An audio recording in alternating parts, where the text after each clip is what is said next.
कहानी है Tyler rake नाम के एक ऐसे खतरनाक स्पाई एजेंट की जो बाकी एजेंटों से बिल्कुल अलग है। दुनिया के सबसे खतरनाक शहरों में घुसकर हजारों दुश्मनों की बरसती गोलियों के बीच से लोगों को जिंदा निकाल लाना ही उसका काम है। सब लोग उसे एक चलता फिरता वन मैन आर्मी मानते हैं। आज तक उसका एक भी मिशन फेल नहीं हुआ, लेकिन इस बार उसे ऐसा मिशन मिलने वाला था जहाँ से जिंदा लौटना ही उसके लिए सबसे बड़ी चुनौती बनने वाली थी। तो कहानी की शुरुआत एक सुनसान इलाके से हुई, जहाँ हमें सबसे पहले टाइलर की बॉस निकोल दिखाई गई, जो टाइलर को उसकी जिंदगी का सबसे खतरनाक मिशन सौंपने आई थी। उसने बताया कि टाइलर को बांग्लादेश के ढाका शहर में जाकर एक इंडियन ड्रग लॉर्ड के बेटे ओबी को बचाना है, जिसे कुछ दिन पहले पुलिस की वर्दी में आए किडनैपर इंडिया से उठाकर बांग्लादेश ले गए थे। मिशन पूरा होने पर उसे मुंह मांगी कीमत मिलने वाली थी, इसलिए उसने बिना देर किए इस मिशन की खोजबीन शुरू की। जल्द ही उसे पता चल गया कि ओबी को बांग्लादेश के सबसे बड़े गैंगस्टर ने किडनैप किया है, जो उसके बाप से बदला लेना चाहता है। मिशन की डिटेल्स मिलते ही टाइलर बिना एक पल गवाए बांग्लादेश पहुंच गया। वह एक डीलर का आदमी बनकर सड़क किनारे बैठकर किडनैपर्स का इंतजार करने लगा। उससे थोड़ी दूरी पर एक दाढ़ी वाला आदमी भी टाइलर के इशारे का इंतजार कर रहा था। कुछ ही देर में टाइलर को कॉल आया। फोन पर बताया गया कि उसे सामने वाली लॉन्ड्री शॉप तक जाना है, लेकिन जैसे ही वो वहां पहुंचा तभी किसी ने पीछे से उसकी कमर पर पिस्टल तान दी। इसके तुरंत बाद एक वैन उसके सामने आकर रुक गई। किडनैपर्स ने उसे काला कपड़ा पहनाया और जबरदस्ती वैन में डालकर ले जाने लगे, लेकिन उन्हें नहीं पता था कि यह सब कुछ टाइलर के प्लान का हिस्सा है। कुछ ही समय बाद टाइलर को एक सुनसान बिल्डिंग में ले जाया गया, जहां पहुंचते ही किडनैपर्स ने फिरौती के लिए उसके सिर पर पिस्तौल तान दी, पर टाइलर ने एक भी बार पलक नहीं झपकाई। उसने कहा कि पहले उसे लड़के को जिंदा देखना है, तभी वह फिरौती देगा। जब उसने देखा कि ओबी पूरी तरह सुरक्षित है, तब उसने आसपास के गार्ड और जगह का अंदाजा लगाया। तभी टाइलर फिरौती देने को तैयार हो गया। जैसे ही वे लोग उसे बाहर ले जाने लगे, तभी दाढ़ी वाले आदमी ने हमला कर दिया।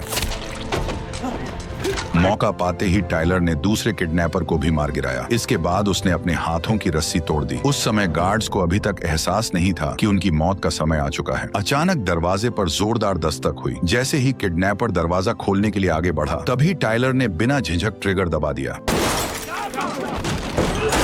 कमरे के अंदर घुसते ही वह हर एक किडनैपर पर टूट पड़ा। गोलियों की आवाज ने तुरंत बाहर तैनात गार्ड्स का ध्यान खींच लिया, लेकिन वे जैसे ही हथियार उठाने गए, बाहर छिपे दाढ़ी वाले आदमी ने एक एक करके सभी को गोली मारकर ढेर कर दिया। उधर ने घर के अंदर बचे हुए गुंडों का सफाया शुरू कर दिया, लेकिन कुछ ही देर में उसकी गोलियां खत्म हो गईं, जिससे उसे हाथापाई पर उतरना पड़ा। टाइलर थॉर का हथौड़ा तक उठा चुका था, इसलिए ये छोटे मोटे गुंडे उसके सामने बच्चे थे। उसने पलक झपकते ही कई सारे गुंडों को धूल चटा दी। तभी बाहर से एक गुंडा तलवार लेकर उस पर टूट पड़ा, लेकिन टाइलर ने टेबल पर रखा कप उठाकर सीधे उसकी छाती पर दे मारा और वो वहीं बेहोश होकर गिर पड़ा। जैसे ही दूसरा गुंडा उठने वाला था, टाइलर ने लात मारकर टेबल से उसका सिर फोड़ दिया। पीछे से एक और गुंडा बंदूक लेकर आया, लेकिन टाइलर के सामने वह भी टिक नहीं पाया। जैसे ही उसे लगा कि अब सब खत्म हो गया, तभी पीछे से बंदूक लोड होने की आवाज आई। उसने मुड़कर देखा तो एक छोटा बच्चा बंदूक पकड़कर लोड कर रहा था, पर टेलर ने उस पर हमला नहीं किया, क्योंकि उसके अपने खुद के कुछ उसूल थे। इसलिए उसने बच्चे से बंदूक छीन ली और तुरंत उसे दूर जाने को कहा। इसके बाद टाइलर ने फौरन ओबी की बंधी रस्सियां खोल दी और उसे अपने पीछे चलने को कहा। जल्द ही टाइलर प्लान के मुताबिक ओबी को लेकर वहां से निकलने लगा। दूसरी तरफ गैंगस्टर को टाइलर के बारे में सब पता चल गया। उसने तुरंत सेना को ऑर्डर दिया कि पूरे इलाके को सील कर दिया जाए। साफ था कि उसे टाइलर का अगला कदम पता था, लेकिन सालों से एक ही काम को कर रहा टाइलर इस सब का अंदाजा पहले ही लगा चुका था। उसने ओबी को एक सुनसान फैक्ट्री तक गाड़ी से पहुंचाया। फिर उसने खुद के लिए बुलेट प्रूफ जैकेट पहना और उस पर लगे उपकरणों से निकोल से कांटेक्ट किया। इसके बाद उसने ओबी को भी एक बुलेट प्रूफ जैकेट पहना दी। आखिर में उसने एक वीडियो रिकॉर्ड करके निकोल को भेज दी। तब उसने अगला प्लान शुरू किया। टाइलर ओवे को लेकर सीधे जंगल के किनारे बहने वाली नदी की तरफ बढ़ने लगा। निकोल की टीम पहले से ही शिप तैयार किए हुई थी, बस टाइलर को ओवे के साथ शिप तक पहुंचना था। लेकिन जल्द ही पूरे प्लान की धज्जियां उड़ने वाली थी। अचानक निकोल को कुछ गड़बड़ महसूस हुई। उसने टाइलर से थोड़ी देर रुकने को कहा। जब शिप में बैठे लोग टाइलर का इंतजार कर रहे थे, तभी अंदर से अचानक तेज अलार्म की आवाज गूंज उठी, जिससे माहौल एक पल में बदल गया। जैसे ही टाइलर के साथी नीचे उतरकर जांच करने पहुंचे, तभी एक नकाब पोश आदमी ने पीछे से हमला कर दिया और एक ही झटके में दोनों को मौत के घाट उतार दिया। बाहर निगरानी कर रहे दाढ़ी वाले को भी कुछ गड़बड़ लगी। उसने तुरंत स्नाइपर राइफल के स्कोप से अंदर की ओर देखा, लेकिन अगले ही पल नकाब पोश आदमी उस तक पहुंच गया और उसे भी मार गिराया।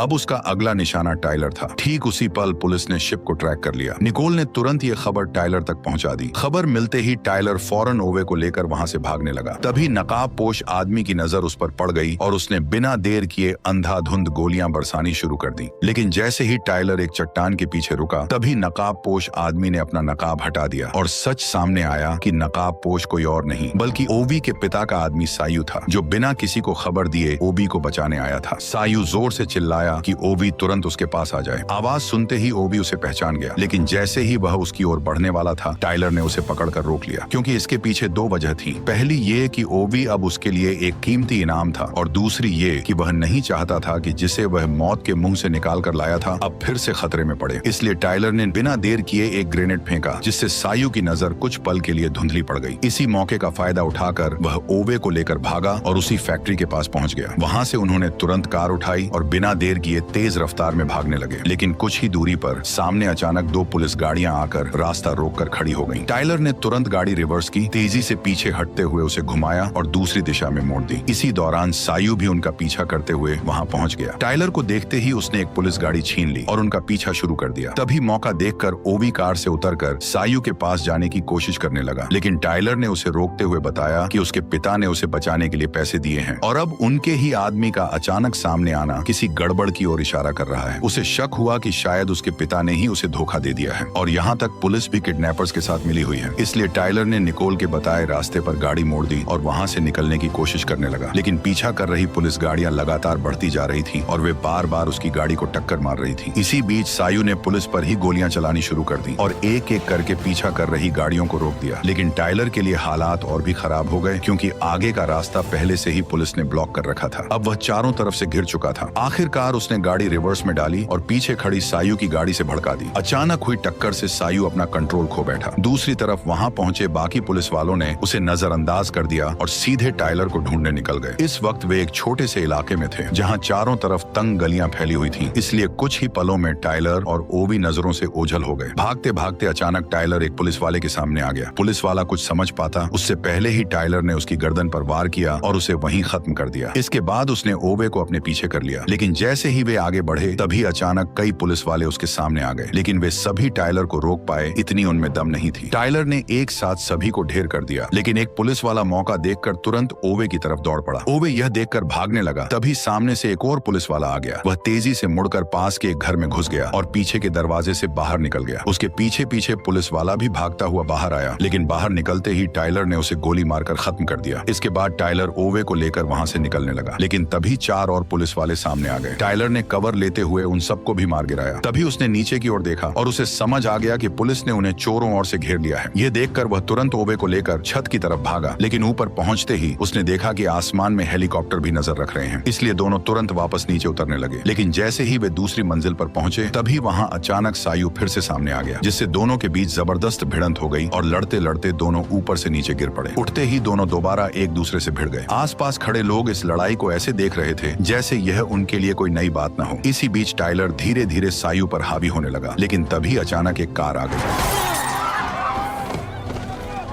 टाइलर को गिरते देख सायू तुरंत उठा और जमीन से बंदूक उठाकर टाइलर को खत्म करने के लिए आगे बढ़ने लगा। तभी उसे ओवे की चीख सुनाई दी और वह तुरंत उसकी आवाज की तरफ मुड़ गया। वहां पहुंचकर उसने देखा कि कुछ पुलिस वाले ओवे को पकड़कर ले जा रहे थे। उसने बिना देर किए उन सभी पुलिस वालों को मार गिराया और फिर ओवे को उठाकर वहां से निकलने लगा। लेकिन जैसे ही वह मोड़ तक पहुंचा तभी टाइलर ने ट्रक से उसे टक्कर मार दी। इसके बाद उसने ओवे को तुरंत ट्रक में बैठाया और फिर दोनों वहां से तेजी से निकल गए। लेकिन ऊपर उड़ रहा हेलीकॉप्टर लगातार उनका पीछा कर रहा था। जैसे ही वे पुल के नीचे पहुंचने वाले थे तभी टाइलर ने तुरंत एक फैसला लिया। उसने ओवे के साथ चलते ट्रक से छलांग लगा दी। इसके तुरंत बाद ट्रक आगे जाकर तेल के टैंकर से टकराया और जोरदार धमाके के साथ फट गया। उस धमाके से उठे धुएं ने हेलीकॉप्टर की नजर को पूरी तरह भटका दिया और इसी मौके का फायदा उठाकर टाइलर ओवे को लेकर वहां से निकल गया। जल्द ही कर्नल को पता चल गया कि वे दोनों अभी भी जिंदा हैं। ये सुनते ही गैंगस्टर ने तुरंत अपने सभी लोगों को टाइलर को मारने के लिए भेज दिया। उधर टाइलर ओवे को लेकर एक पुराने गार्ड रूम में छुपा हुआ था, जहां ओवे की मदद से उसने अपने घायल हाथ पर पट्टी बांधी। तभी उसे निकोल का फोन आया। उसने बताया कि सायू ओवी के पिता का ही आदमी है और अब उसका पिता पैसे देने से बचना चाहता है, इसलिए उसने सायू को भेजा है ताकि वह टाइलर की नाक के नीचे से ओवी को वापस ले जा सके। निकोल ने यह भी बताया कि इस मिशन में टाइलर के अलावा उसकी पूरी टीम मारी जा चुकी है, इसलिए उसने टाइलर को साफ सलाह दी कि वह ओवी को वहीं छोड़ दे ताकि वह खुद आसानी से दुश्मनों के बीच से निकल सके। लेकिन टाइलर ने साफ मना कर दिया क्योंकि अब वो बुरी तरह फंस चुका था और केवल पैसे न मिलने की वजह से वो एक छोटे से बच्चे की जान जोखिम में नहीं डाल सकता था। टाइलर की यह बात सुनकर आखिरकार निकोल मान गई। उसने कहा कि वह 4 किलोमीटर दूर पुल के पास हेलीकॉप्टर का इंतजाम कर देगी और वहीं से उन्हें बाहर निकाला जाएगा। निकोल की बात मानकर टाइलर रात में ही वहां से निकलने लगा। उसने सड़क पर खड़ी एक कार का लॉक तोड़कर उसे खोल लिया, लेकिन जैसे ही वो गाड़ी स्टार्ट करने वाला था, अचानक कुछ गुंडे उसके सामने आकर खड़े हो गए। टाइलर यह देखकर एक पल के लिए चौंक गया कि सामने हथियार थामे गुंडे असल में छोटे छोटे बच्चे थे। वह उन्हें देख ही रहा था कि अचानक उन्होंने बिना कुछ सोचे सीधे उस पर गोलियां बरसानी शुरू कर दी। टाइलर तुरंत गाड़ी के पीछे छिप गया और तुरंत कुछ स्मोक ग्रेनेड फेंक दिए। क्योंकि सामने बच्चे थे इसलिए वह उन्हें मारना नहीं चाहता था। जैसे ही वे पास आए, उसने एक को कार के दरवाजे में फंसा दिया और दूसरे को दरवाजा मारकर दूर गिरा दिया। इन हथियार लिए बच्चों के सामने भी टाइलर पूरी तरह कंट्रोल में था और वह सिर्फ उन्हें रोकते हुए खुद को बचा रहा था। लेकिन बच्चों का उसे जिंदा छोड़ने का कोई इरादा नहीं था, इसलिए सबसे छोटे बच्चे ने तुरंत उस पर बंदूक तान दी। लेकिन इससे पहले कि वह गोली चला पाए, टाइलर ने एक थप्पड़ मारकर बच्चे को जमीन पर पटक दिया। तभी अचानक ऊपर से सरकारी हेलीकॉप्टर पहुंच गया। ये देखकर टाइलर ने देर नहीं की और तुरंत ओवे को लेकर वहां से निकल गया। भागते भागते दोनों एक गंदे नाले में कूद गए और किसी तरह बच निकले। फिलहाल वे दोनों खतरे से बाहर थे, लेकिन कभी भी मौत उन तक पहुंच सकती थी, इसलिए टाइलर ने चाहता हुए एक फैसला लिया। ठीक उसी समय सायू को एक कॉल आया जो टाइलर का था। टाइलर ने उसके साथ मिलकर काम करने का फैसला किया ताकि वे ओवे को शहर से बाहर निकाल सकें। जल्दी ही जगह पर पहुंच गया। टाइलर ने उसे अपने हथियार दे दिए और हेलीकॉप्टर की लोकेशन भी बता दी। लेकिन वहां तक पहुंचने के लिए उन्हें 2 बैरिकेड पार करने थे, इसलिए टाइलर ने प्लान बनाया कि वह दुश्मनों को भटकाएगा और सायू ओवे को सुरक्षित लेकर आगे बढ़ेगा। दोनों तुरंत इस प्लान पर तैयार हो गए। कुछ ही देर में वे पहले बैरिकेड तक पहुंच गए, जहां बड़ी संख्या में सैनिक चेकिंग कर रहे थे। टाइलर ने बिना देर किए ग्रेनेड लॉन्चर उठाया और सीधे हमला कर दिया। हमले की वजह से सैनिकों का ध्यान टाइलर पर चला गया, जिससे दोनों तरफ से जबरदस्त लड़ाई शुरू हो गई। इसी मौके का फायदा उठाकर सायू गाड़ी लेकर तेज रफ्तार में बैरिकेड पार कर गया। लेकिन टाइलर अभी वहां से निकल भी नहीं पाया था कि तभी नीचे खड़े सैनिकों ने रॉकेट लॉन्चर तैयार कर लिया। दुश्मन तेजी से उसकी तरफ बढ़ रहे थे, लेकिन जो भी सामने आया टाइलर उसे तुरंत खत्म करता चला गया। ऊपर आ रहे सैनिक कुछ ही पल में ढेर होते चले गए। उसी वक्त टाइलर ने सीढ़ियों से सैनिकों की आहट सुनी और तुरंत एक ग्रेनेड निकालकर नीचे फेंक दिया।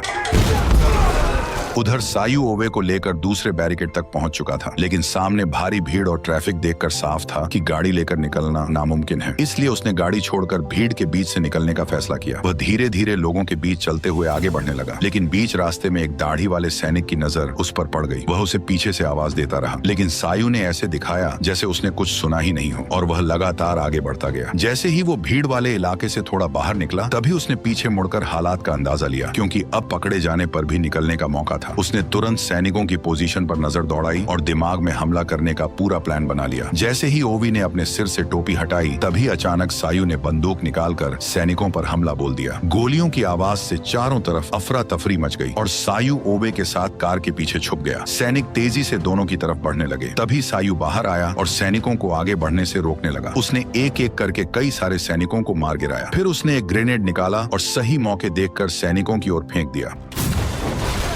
धमाके का फायदा उठाकर वह तेजी से वापस ओवे के पास पहुंच गया। उधर पुल पर हुए धमाके ने तुरंत कर्नल और बाकी अफसरों का ध्यान खींच लिया। उन्होंने बिना देर किए भारी हथियारों से लैस स्पेशल फोर्स को हेलीकॉप्टर से वहां भेज दिया। यह देखकर सायू ने तुरंत ओवे को गाड़ी के अंदर छुपने को कहा और खुद हेलीकॉप्टर पर अंधाधुंध फायरिंग करने लगा। लेकिन सामने से हो रही तेज गोलाबारी के सामने वह ज्यादा देर तक टिक नहीं पाया। वो सिर्फ छिप कर अपनी जान बचाने की कोशिश करता रहा। एक साथ 5 सैनिक 5 बंदूकों के साथ उस पर हमला कर रहे थे, लेकिन जैसे तैसे जान बचाकर सायू एक ट्रक के पीछे छुप गया। कुछ ही देर में हेलीकॉप्टर से स्पेशल फोर्स के जवान सायू के सामने उतर आए और उसे चारों तरफ से घेर लिया। अब हालात यह थे कि सामने स्पेशल फोर्स और पीछे सैनिक थे, जिससे सायू पूरी तरह फंस चुका था। उसने तुरंत टाइलर को मदद के लिए बुलाया, लेकिन टाइलर अभी भी सैनिकों के बीच में फंसा हुआ था। तभी अचानक उसके सामने एक हथियारों से लेस गाड़ी आकर रुक गई। उसमें बैठे सैनिकों ने मशीन गन से टाइलर पर बिना रुके गोलियां चला दी। खुद को बचाने के लिए वह तुरंत पास की सब्जी मंडी में छिप गया। जल्द ही सैनिक गाड़ी से नीचे उतरकर उठाकर उसे ढूंढने लगे, लेकिन तभी टाइलर ने एक फ्लैश ग्रेनेड फेंक दिया, जिससे कुछ समय के लिए उन्हें दिखना बंद हो गया। इसी मौके का फायदा उठाकर टाइलर ने उन पर हमला कर दिया।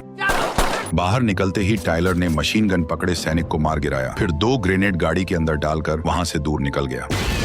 उधर सायू अब धीरे धीरे हार मानने वाला था, लेकिन तभी अचानक टाइलर की बॉस निकोल वहां आ गई और आते ही उसने गाड़ी में से आरपीजी निकालकर हवा में मंडराते हेलीकॉप्टर पर दाग दी और एक ही झटके में हेलीकॉप्टर जमीन पर धराशायी हो गया।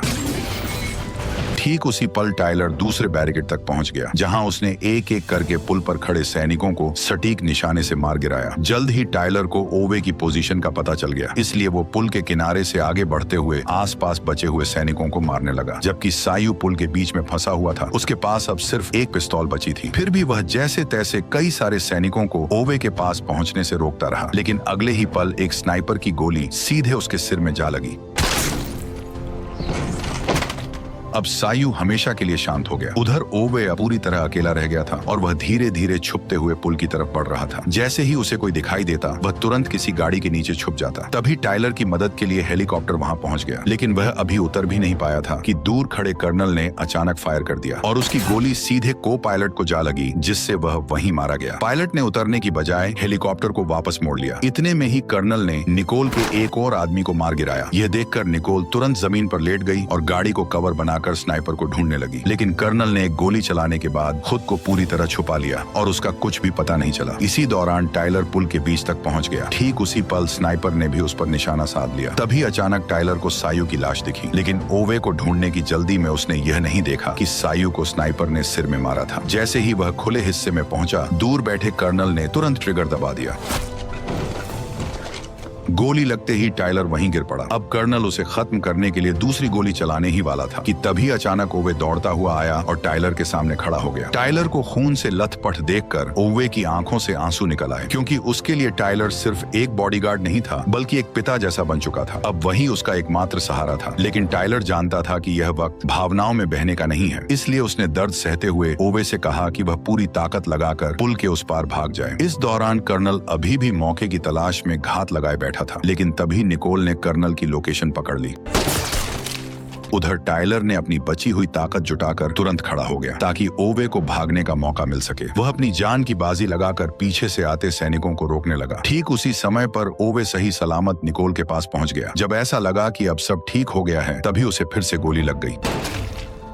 लेकिन इस बार जिसने गोली चलाई उसे देखकर सब हैरान रह गए, क्योंकि वह कोई और नहीं बल्कि वही घुंघराले बालों वाला लड़का था जिसे टाइलर ने जिंदा छोड़ दिया था। गुस्से में निकोल ने बच्चे पर जवाबी हमला कर दिया, जिससे वह भाग निकला। उधर टाइलर लड़खड़ाते हुए पुल के किनारे तक पहुंचा। उसके घाव अब जानलेवा बन चुके थे और उसकी ताकत धीरे धीरे खत्म होने लगी थी। उसे सब कुछ धुंधला धुंधला दिखने लगा। तभी अचानक उसे अपने मरे हुए बेटे की झलक दिखाई दी, जिसे वो एक मिशन के दौरान बचा नहीं पाया था। उसकी यह हालत देखकर ओवे रुक नहीं सका, लेकिन इससे पहले कि वह टाइलर तक पहुंच पाता, तभी वो सीधे नदी में जा गिरा।